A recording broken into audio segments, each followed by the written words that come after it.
Magandang hapon, magandang araw mga ka-agri, mga ka-prepper. And guys, nandito po tayo ngayon sa may tanim natin ng kalamansi. So may dala tayong gunting para pag mahirapan tayo, pwede natin gamitin. Ayan guys, so pitasin na natin yung pwede. At ilang linggo din natin inantay. More or less 2 years po natin itinanim. Ngayon ito po, ako ng Diyos is bumubunga na rin. So more or less 20 na puno to itong kalamansi na tanim natin. Ayan po yung bunga niya. So yung pwede lang, yung mga pwede lang ang pipitasin natin para ma-testing natin kung ilang kilo pwede nating may uwi. Ayan guys, so season po ng season po ng harvest o pagbubunga ang kalamansi ngayon dahil maulan. At gustong gusto ng kalamansi, napansin natin is laging basa yung lupa. Ayan guys, so start na natin. So dahil walang tagawak ng kita ko yung pagpitas niya ganyan, gaganon mo daw tapos effective naman.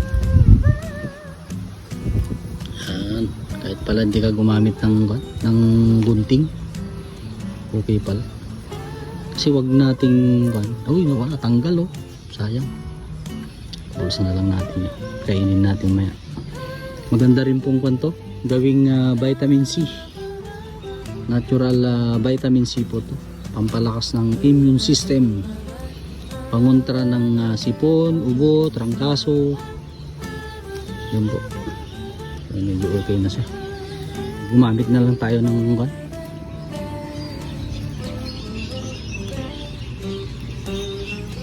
gamitin natin mamaya yung binili natin sa daan na gunting, hindi maliliit pa.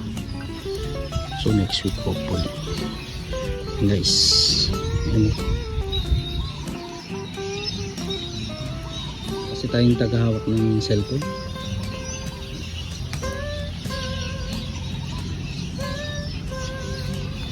Ayan po, sandlit lang. Ang sabi kung paano magpitas ng kalamansi para hindi masugatan, gaganon babaluktutin ganun, tapos baluktutin kabila. Yan meron pa rin yung yung sa Ilocano pupurusan dito, magtira ng ganyan. Kasi pagka natanggal yan, mabilis po siyang maghinog or matuyo, dahil parang ito yung nagpa-preserve ng moisture. Ayan guys, so pitas na tayo guys. Pero medyo matagal nga lang kasi hindi tayo sanay na ganito. Ngayon lang po tayo mag-harvest ng bunga ng tanim natin.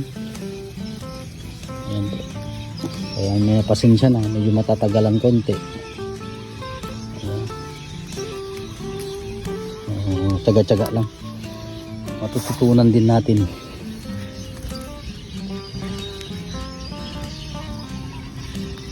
Yung mga tagahakan talaga, yung mga nagtatanim, magagaling talaga silang mag-harvest, sanay na sila.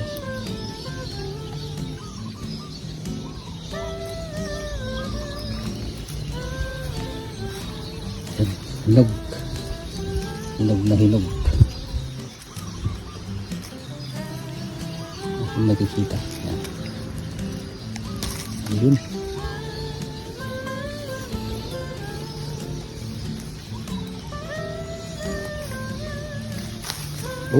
Nabalatan. Nahulog pa. Where are you?